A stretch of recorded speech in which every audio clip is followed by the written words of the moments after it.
ดีลูกค้าเดือนนี้ห้านเฮาจัดโปรโมชั่นสุดพิเศษเด้อลูกค้าโปรโมชั่นจ่ายก่อนเพียง0 กีบเท่านั้นจ่ายก่อน0 กีบของแถมได้ยังเด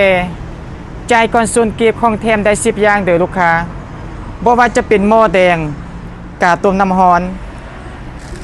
กระติกน้ำก้อนหมวกกันน็อกแล้วก็เสื้อกันลมผ้าเช็ดรถ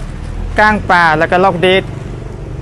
ฮอนด้าวิพอย10ไทยจ่ายก่อน0 กีบจ่ายเดือนละ1,500,000 กีบต่อเดือนเท่านั้นฮอนด้าวิพอย10ไทยและออโต้ทุกรุ่นทุกยี่ห้อจ่ายก่อน0 กีบเอกสารใส่แต่เพียงสมุดขัวอย่างเดียวบ่จำเป็นต้องใส่คนค้ำประกันเด้อลูกค้า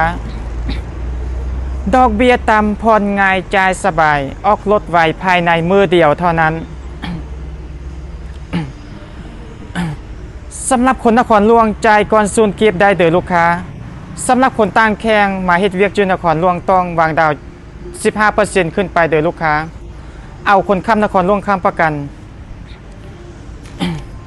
ห้าน BL มอเตอร์ตั้งอยู่บ้านคำสวัสดิ์เมืองสายเสถานครหลวงเวียงจันทน์เด้อลูกค้า